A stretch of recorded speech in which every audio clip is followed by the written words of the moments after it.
The Long Halloween, one of the most popular Batman comics ever. It really is. Even if you've never read it or watched the movie, which was a faithful adaptation, all things considered, you have likely heard about the story if you're somewhat of a Batman fan. This video is not going to be talking about the comic form start to finish because nobody wants that, it'll take too long. Instead, this video is about how the Long Halloween happened in the Arkham Universe because there was a Long Halloween that happened in the Arkham Universe. Not going to talk about the comic specifics, but just to summarize the story in case. The story is basically about a killer named Holiday that kills on different holidays that Batman, Gordon, and Harvey all try to work together to find out who the killer is. And this video is going to spoil the comic, so big spoiler for the comic in case you haven't read it or want to watch the movie. The Holiday killer is revealed to be Gilda Dent, Harvey's wife, and Albert Falcone at the same time. There was a bunch of killings that we may never know who killed who specifically for sure in the comic, as they both killed people, but these two characters were outed in the comic to both be Holiday at some point, and also it is theorized that Harvey may have been Holiday for a bit there as well, as the comic touches on that. It's unclear just enough though, and the story leaves it up to your interpretation, and it's such a dark and interesting story. I recommend watching it or reading it if you haven't done so. But yes, that's the main gist of it. The Arkham games have a lot of elements that point to the Long Halloween that gives us a good time frame of when it has occurred, as well as a bunch of Easter eggs that talk about it. Let's just jump into it and make sure to leave a like, subscribe, follow on Twitter, or call me handsome in the comments. And let's get started with the Arkham Long Halloween. Okay, so when did the Arkham Long Halloween begin in the Arkham universe? Well, we gotta go to Batman Arkham Origins to see that, which that game gives us a lot of clues on the Long Halloween. Okay, so first of all, none of this is confirmed, it's just what I think. I think the Long Halloween takes place roughly 10 months after the events of Arkham Origins. And why, you may ask? Well, let's think about it. The Long Halloween happens in Batman's second year in the comics. It follows up after the Batman Year 1 comic storyline. But this game, Batman Arkham Origins, is a Year 2 Batman story, and it's on Christmas. And here's the bigger thing. In the comics, Batman, Gordon, and Harvey all work together. They're a team. They are friends, I guess you could say there. And we see that in Arkham Origins that Gordon isn't an ally yet to Batman until the end of the game, where that starts to begin.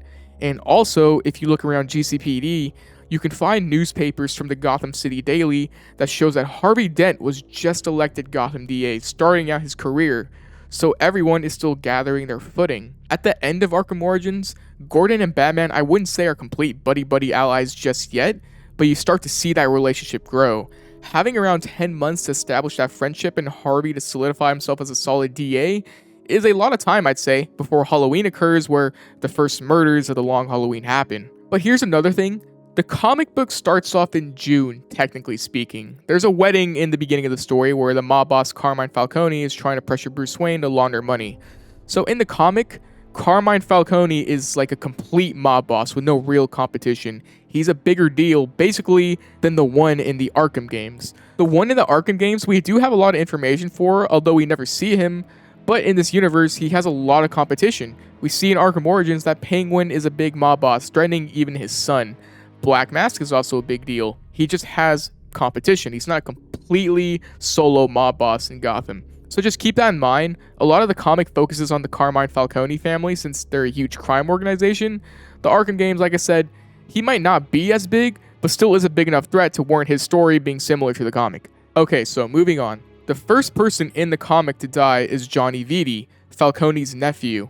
Is Johnny referenced in the Arkham games? He is, and he dies seemingly exactly how he does in the comics.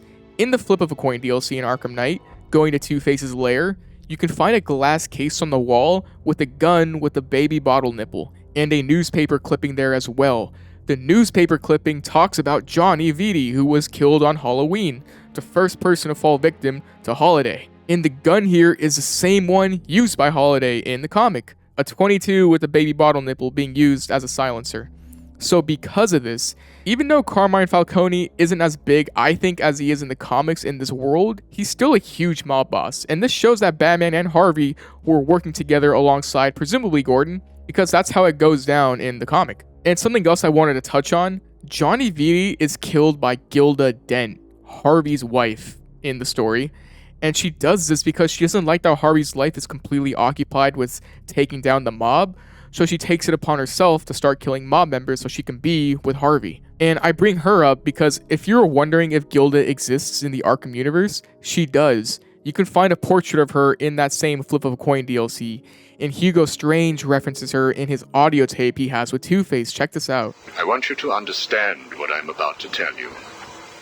You believe that this coin determines the fate of your world. I, however, believe that your condition has always been present. It was there before you were attacked, and it is still there now. You probably had headaches. Your wife found you unpredictable, scary sometimes. Give us it! So, as you just heard, Gilda in this universe noticed Harvey's split personality and mental struggles before he actually became Two-Face, which is interesting. Perhaps she thought that it was due to the stress of the Falcones, which is why she became Holiday. So yes, Gilda does exist in this world, and there's no reason to believe that she wasn't Holiday, but there's also no confirmation, so just keep that in mind. Moving on, I want to take a look at one more audio tape that delves more into the Long Halloween lore with Harvey. Check this out. Look at your coin. It wants you to tell me about that day in the courtroom. It was painful. Elaborate. I was naive. I thought I could make a difference. Falcone was going to go down for what he had done. But he had other plans. Look at my face! So Falcone was responsible for the scarring of Two-Face. For those that don't know, in the Long Halloween comic, the way Harvey becomes scarred is when Sal Maroni, Falcone's former mob rival, is being testified by Harvey in court, in which he then throws a vial of acid at Harvey, disfiguring his face. It's different all the time, right? Like in the Dark Knight movie, Harvey becoming Two-Face was different. The animated series did it differently, but yeah, this is how it generally happens in the comic. In some versions, Falcone is the one who actually hands Maroni the vial to throw since he wants Dent out of the picture. That's seemingly what happened here in the Arkham Universe. Batman, I knew you wouldn't let this slide. Remember when I had the principal? Remember when I told Gordon we should arrest you? Said we shouldn't work with vigilantes? You promised me we'd crush crime in Gotham within the year. Was I ever part of the plan? Or was I just a distraction? A pretty boy lawyer the mob could focus all that hate on, while you tore them apart. Last chance. Get out of my way, or I deal with you myself. Okay, so far, the story of the Long Halloween with all the info we have so far is similar to the book, but there's one major character we still have to talk about. Catwoman. So Catwoman plays a big role in the story, essentially helping Batman and being everywhere where Carmine Falcone is, making Batman wonder why she's there. The reason being is that Selina is the illegitimate daughter of Carmine Falcone. However, she claims she never knew who her father was in the Arkhamverse. Check out this dialogue between her and Hugo Strange. Your father. Did you ever meet him? Never knew the son of a bitch. Unfortunate. He certainly seems to have made an impact on you. The distrust of men, for example. Your relationship with Batman, would you call it close? Me and the brooding one get along just fine. So she might just be playing around here and knows who her father is. In the comics, she believes Carmine Falcone is her father, but the evidence is ultimately inconclusive. Even after her spin-off comic from Long Halloween, Catwoman When in Rome. So it's never really confirmed, but it's basically true. It's heavily implied and touched on, right? So when she says she never knew who her father was here, it could be her just saying, yeah, I thought my father was Carmine Falcone, but I could never prove it. So in other words, I never knew the son of a bitch. Or perhaps in this universe, she may never knew about Carmine Falcone possibly being her father.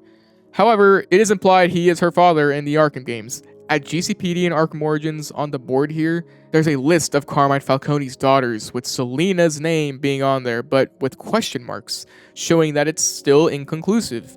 And I also want to throw this in here. Calendar Man references Selina's father in a conversation they have. Check this out. Well, well, Julian Day. What are you doing here? Catwoman? How very nice to see you here. Don't get too excited. There's no way I'm letting you free. Not after that Falcone mess. How funny that you should mention that illustrious family. And so close to your birthday. Tell me, are you expecting anything specific from your father this year? What do you mean? Oh, nothing, really. I'll be seeing you, kitty cat. This year or next. So this convo is a reference to the Long Halloween. Catwoman says she's not letting Julian out, however, after the Falcone mess, as if he had something to do with it. In the book, he never really did anything himself. He did suggest that Holiday would try to kill Maroni on Labor Day, which did end up actually happening, that was true.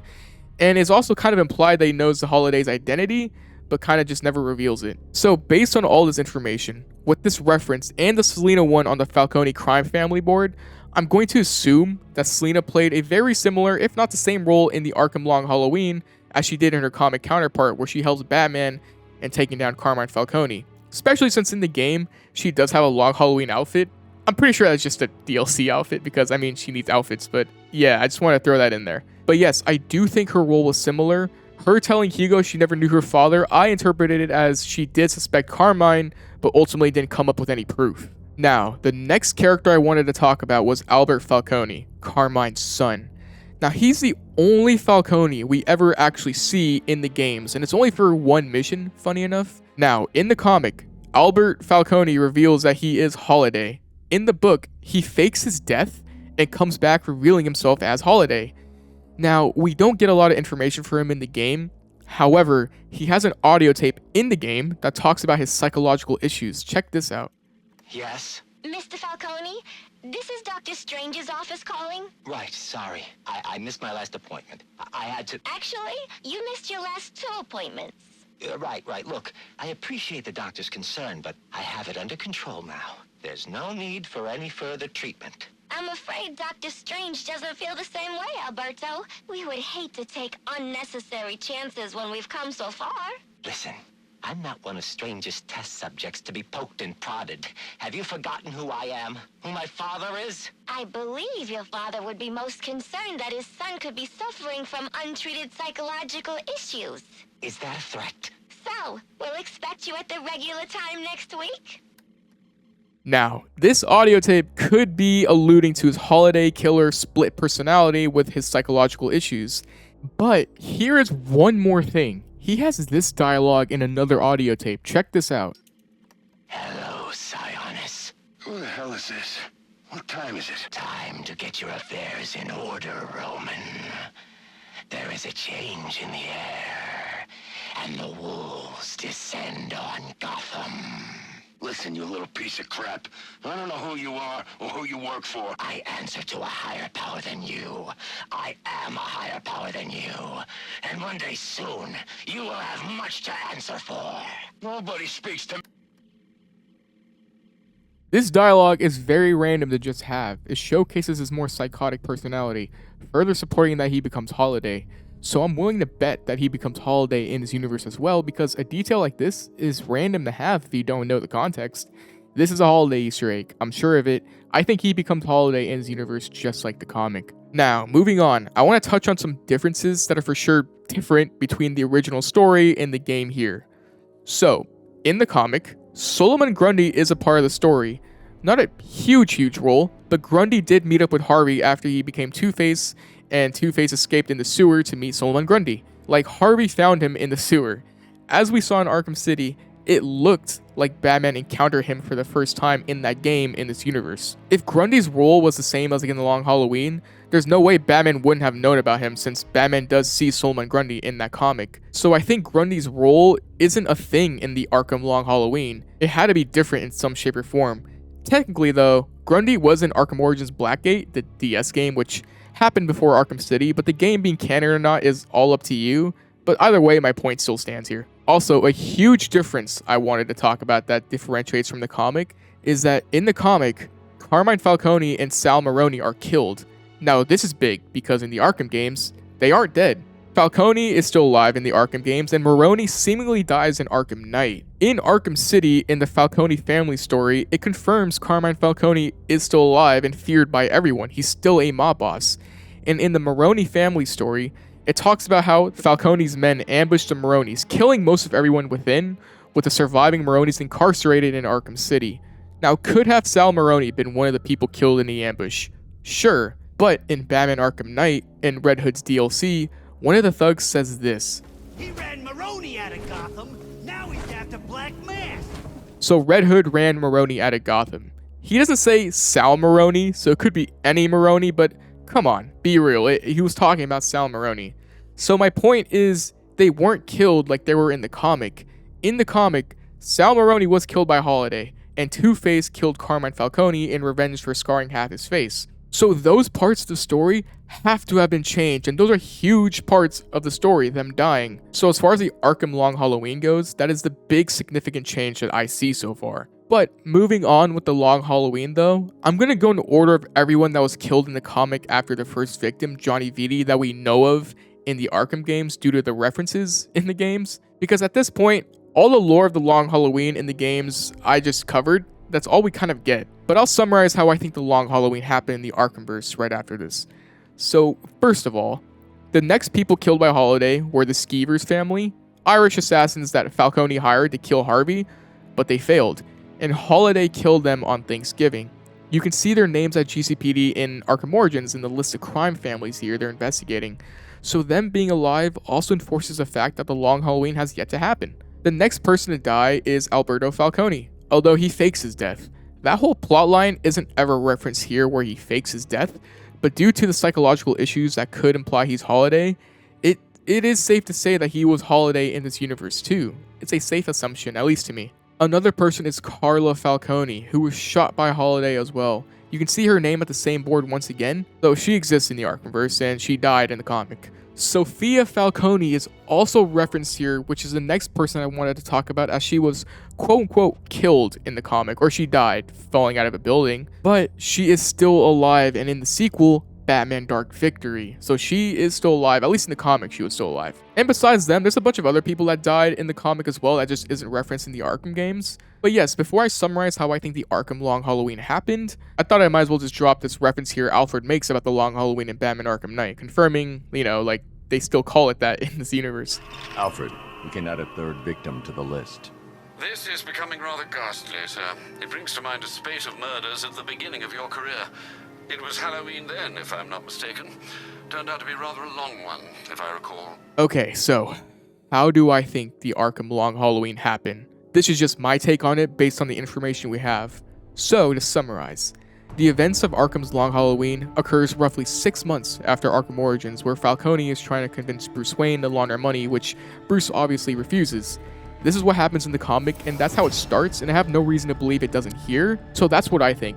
But if you don't count that, then it for sure starts on Halloween when Holiday kills his first victim, Johnny Vitti, Falcone's nephew, as stated in this newspaper clipping in Batman Arkham Knight. In the Arkhamverse, Falcone has more competition with people like Penguin and Black Mask, but he's still a top dog at this point where Batman, Gordon, and Harvey have to team up to try and stop him. Harvey starts to become a rising star around the time of Arkham Origins, giving him time to establish himself around Halloween and allowing Batman and Gordon to develop their relationship with him. This allows for the three of them to meet up with each other and form a team to help take down the mob in Gotham. This is what happens in the comic, and Harvey confirms this in his dialogues throughout Arkham Knight. From this point, I think most of the beginning of the story should be able to play out the same as the comic. Selina comes in to help Batman with Falcone. Catwoman's comments about the Falcones with Calendar Man and her name on the Falcones family board supports her regular involvement in the story in the comic to be justified that she also played a big role in the game that's pretty much the same as the comic. The next part of the story has a war between the Falcones and the Maronis where Falcone enlists Gotham villains including Riddler, Poison Ivy, Scarecrow, and Mad Hatter to help him out. And Poison Ivy actually takes control of Bruce Wayne, making him launder money for Falcone until Catwoman saves him. None of this is referenced in the game, but all these characters are possibly villains around this time.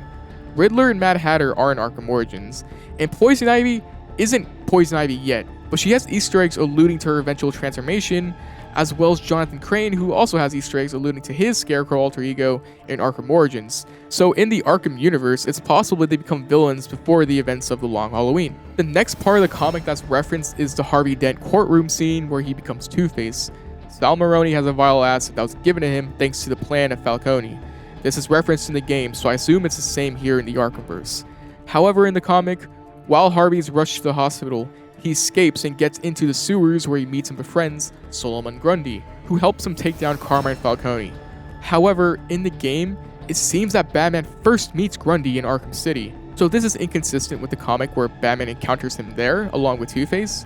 So it's possible in this universe, Harvey never met Grundy and may have met up with somebody else who can relate to his tragedy and help him take down Falcone, but you can't say for sure. Moving on, Carla Vitti, Falcone's sister, is murdered at this point in the comic. She is referenced in Arkham Origins, so we can assume it may be the same here. It's after this that Batman goes to Calendar Man for help, asking him who the next victim is. In the comic, Calendar Man states that Sal Maroni is the next victim, which ends up being true. Sal Maroni then dies shortly after this. However, as I stated, Sal Maroni does live up until Arkham Knight, where it seems Red Hood may have killed him, so it's possible that Batman may have saved Maroni here in this universe, differing from the comics. Either way, Sal Maroni is still alive up until Arkham Knight. The person that tries to kill him in the comics is Holiday, and it's revealed there that it's Albert Falcone, who, in the comics, was someone that quote-unquote died a Holiday, but that was just him faking his death so he can continue as Holiday. In the Arkham games, the only evidence we get to Albert Falcone being Holiday is a small role in Arkham Origins. In his audio tape, it discusses his psychological issues, hinting at his split Holiday killer personality. That's enough for me to make it plausible for him to be Holiday here, but that's all we get for him. The next part of the comic is Harvey resurfacing as Two-Face and tracking down and killing Carmine Falcone. In the comics, he is successful in killing him. Here in the games though, Falcone is still alive. So, this means that the big ending of the story is different. Perhaps Two-Face failed in killing Carmine in this universe, maybe Batman stops him, no way to tell. But that is a significant plot difference from the comic here to the game. And next, Falcone's daughter, Sophia, is also seemingly killed in a struggle with Catwoman, where it looks like Sophia falls to her death. But the sequels in the comics reveal she survived. That could be the same case here, but there's no evidence, sadly, so that's up to your interpretation as well. And finally, the end of the comic reveals that Gilda, Harvey's wife, was also Holiday. She started the Holiday killings to try and help her husband and reduce his time off work so they can be together. In the game, she is confirmed to exist due to her painting here in the Flip of a Coin DLC in Arkham Knight, as well as Hugo Strange referencing her in Arkham City. So she may have been Holiday as well. In the comic, nobody ever found out that Gilda was also Holiday, not even Batman. That could be the same situation here. But yes, that's how the Arkham Long Halloween happens in this universe. At least that's what I think. Stays roughly the same other than Carmine and Maroni living and the Solomon Grundy thing that I found out.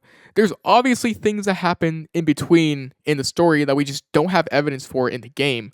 There's characters in the book that play roles that I didn't mention, like Vernon Fields, who was Harvey's corrupt assistant, that had a pretty prominent role. But naturally, he's just not mentioned in the Arkham games alongside other Long Halloween events and characters. But I do think it's safe to assume what's not mentioned happened in some way unless told otherwise. That's how I see things anyway. Also keep in mind that the Long Halloween is a Year 2 Batman story in the comics. It's a continuation of the famous Batman Year 1 comic, my personal favorite by the way. In the Arkham games though, the earliest the Long Halloween could have started is Batman's 3rd year, here as the evidence implies so. But yes, that is the Arkham Long Halloween.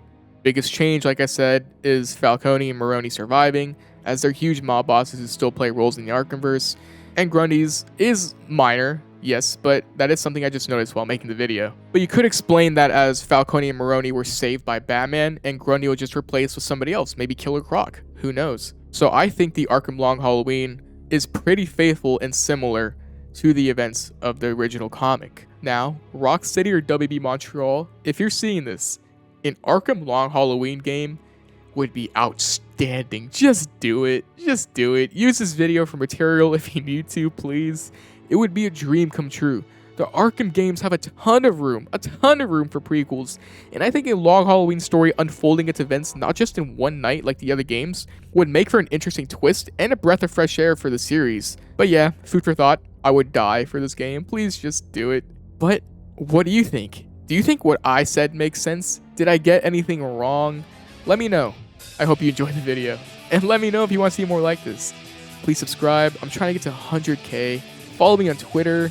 Like the video. That really helps me out. Share it. All that stuff. I really appreciate it. And I'll see you in the next video. Stay safe and peace.